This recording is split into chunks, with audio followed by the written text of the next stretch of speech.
Hey, what's happening, everybody? It's Dwayne with Off Grit, and today in this video, at least I think this is going to be a two-parter. Not sure. Once I do the editing, I'll know.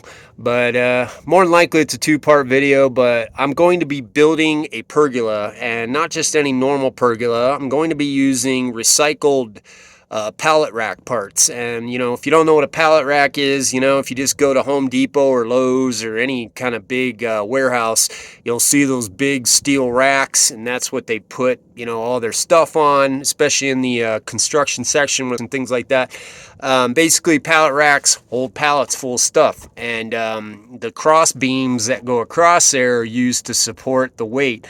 And there's a steel surplus places, and I'm assuming it's like this in every city. I mean, it's like that in Tucson, but I'm assuming every city across the country has one of these places. But basically, if you go to a steel surplus place, a place where they sell steel, you'll probably be able to find these things fairly inexpensive, considering the amount of weight they can hold. These things can hold quite a bit of weight, and so they're really a good discount. The main reason people steer clear of them is mostly because they look ugly, and you got to do a little bit of work to make them look nice, but it's really not that much work considering the deal that you're getting. So basically, I'm going to be welding these together to make a nice frame for a pergola. I figure a pergola is pretty straightforward. It's not super complicated. You just got 6 posts I'm putting in the ground. The hardest part so far has just been digging the damn holes for the posts, and anybody that has built anything will tell you this. The hardest part about this is usually leveling the ground out and setting your posts. Other than that, everything else is fairly straightforward, but you got to get that part right, and that part can be a little more time consuming, and in my opinion, it's the least amount of fun. So I don't really enjoy digging in dirt, especially at my age. So anyways, yeah, you'll watch this video, and just keep in mind, like any YouTube video, I'm always cutting out all the crappy parts, so all you're doing is you're watching a highlight reel, and in most videos they're that way. If you watch it, you'll be like, oh, that looks pretty easy, straightforward, but you don't see the little things. For example, like my tractor right here, the tire went flat, and now I got a big can of worms to get this tire off, and because I don't have the proper adapter for the impact wrench, etc., so you end up going down rabbit holes. And sometimes, so this little project here has already cost me a tire on a tractor. Thank God it's not the big tires, but the front tire. But anyways, yeah, so I'm left now to hand dig the concrete aggregate that I have here, and anyways, we're gonna start the video. Alright folks, so I'm going to try my best to narrate this. I just ask that you give me a break here, because I don't make videos for a living. And sometimes, I do the best I can. Let's just put it that way.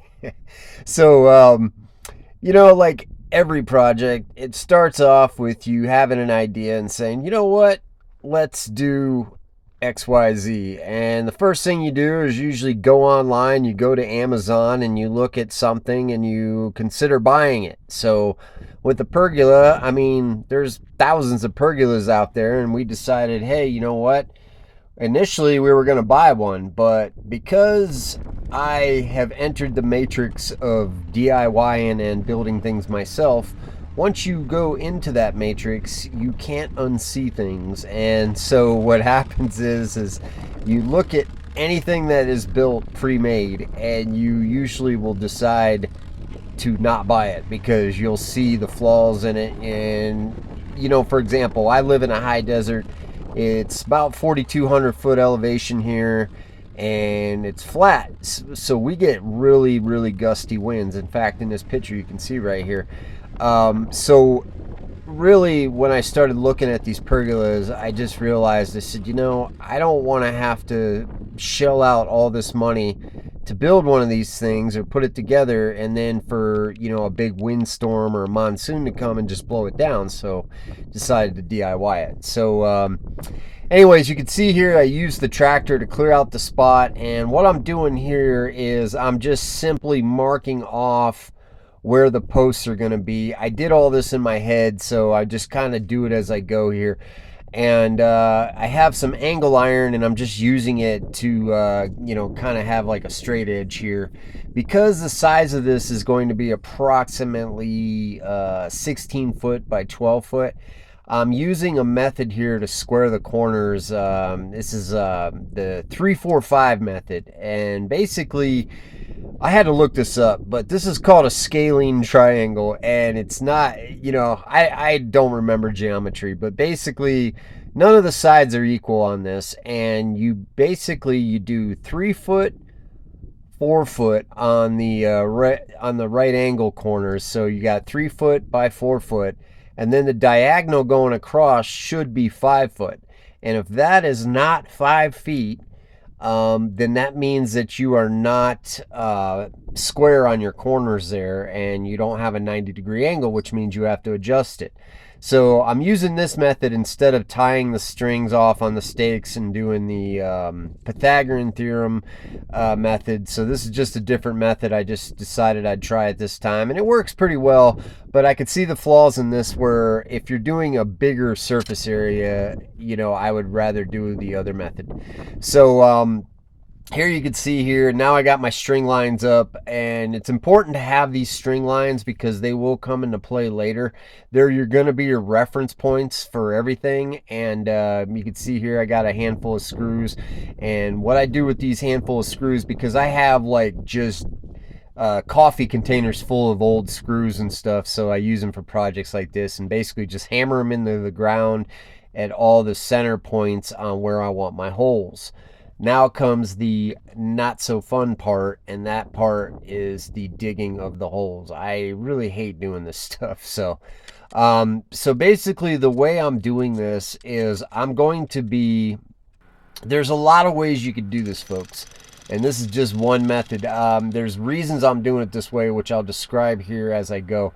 But we have really hard dirt out here, guys, and I mean really hard. So I don't even bother with a shovel and a pick anymore. I just go straight to the jackhammer with the spade bit, and that's how I dig holes out here. So you can see here, it just it makes the digging a lot easier for these types of holes. And these are like, you might be like, well, why don't you use an auger? Well, for one, my tractor does not have a PTO on it, and secondly, even with using like a normal hand auger, we have so many rocks and just caliche out here where I'm at that those things aren't even gonna help. So I don't even bother with an auger. I can tell you right now, if I used an auger out here, it would just be more trouble than it was worth. So I have to just hand dig these holes, and you're gonna see right here, I'll show you. I think it's coming up. Yeah, right here. You see all that on the side there? That's caliche, and basically it's like hard concrete that you're digging through. So like I said, an auger is just not going to do the job. And so here we go, more digging. So once you dig the holes for this, the way it's going to work is, you're going to see here in a second, once I have all these holes dug out, what I'm going to be doing with these pallet rack beams. But before I do that, I guess I forgot, my tractor tire went flat, so I couldn't just scoop it into the tractor. But this is concrete aggregate, and what I do is I make my own cement out here. Just buy the bags of cement, and because I do so much of this stuff, I mix it myself. It saves a little bit of money. Now what I'm going to do here is I'm going to show you guys what I'm doing. So each one of these pallet rack beams has these brackets on the ends of them here, and I'm not going to waste these, but I do need to do some modifications to them, because the side here that I'm cutting off is the side, these are going to go into the ground. And I'm not doing an exact like a wet set where you pour the concrete and then you stick this into the hole. What I'm doing is I'm setting these in the holes first, and then I'm going to be pouring concrete around them, and I'll explain why in a bit here. But so you can see here, these brackets on the corners here, they're made to fit into those pallet racks, so they have these little notches on the ends of them, and I'm going to be cutting those off. Well, on this one here, I cut that part of the bracket off because this is a side that's going straight into the ground.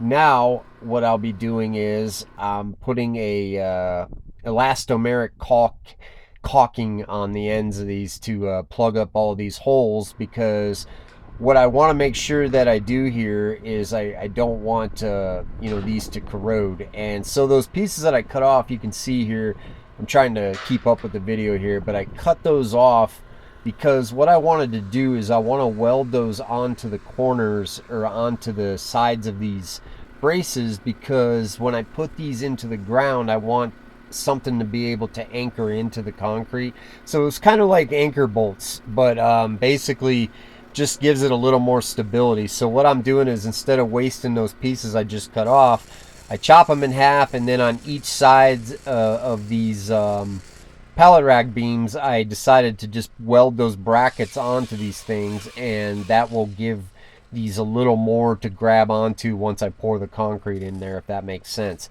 Because at the bottom here, you can see we have these the bottoms of the brackets here. Those will grab in the concrete nicely, but in the middle of the post there was nothing to grab onto. So that's what I did here. You can see I did it on both sides.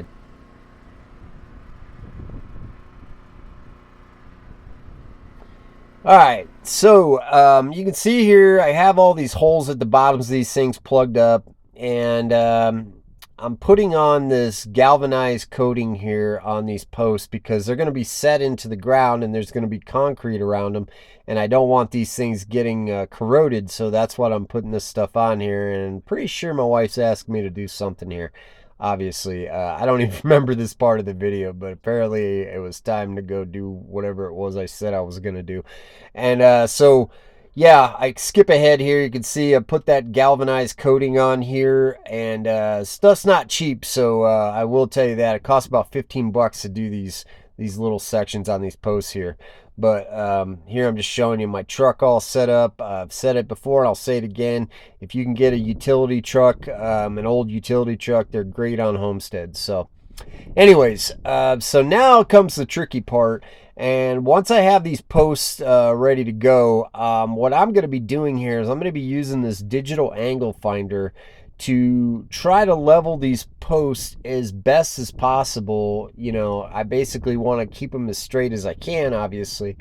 And what I'm going to do here is I'm going to tack weld some angle iron pieces here to kind of hold these into place. And I'm doing this by myself, so this is, I can't emphasize how tricky this can be, because I'm trying to tack weld these into place, read the digital angle finder here, as well as keeping the post in line with the string line at the bottom here, and doing all that, you know, with basically 2 hands and 2 feet. So you can see here it gets a little tricky to do, but it can be done, and that's what I'm doing right now. And I did these posts like this. So yeah, what you're gonna do here is you're gonna try to keep these as straight as possible. They don't have to be exact yet, but you want to get them as close as you can.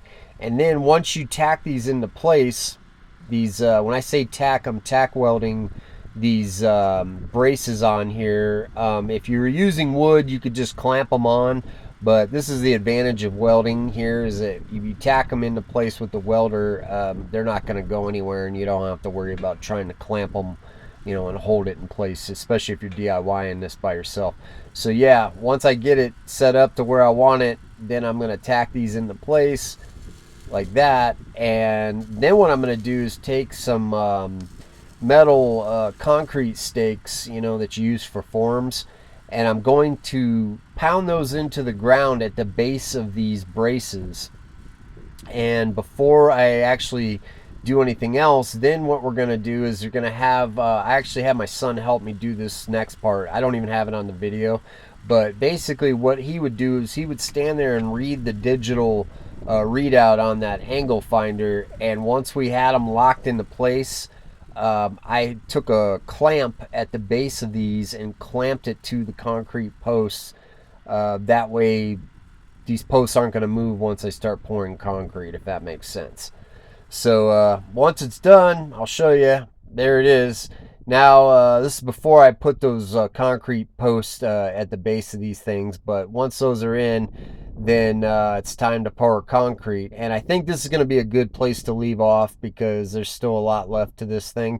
But you can see here, yep, they're all set in the ground, and they're ready to go with the concrete. Now this is the next part. So basically I'm mixing my own concrete and I'm starting to fill these holes with concrete, and we'll leave off here and I'm going to come back for part 2 and I'll show you guys the second part of building this DIY pergola. Hope you all have a good one, and I'll see you soon.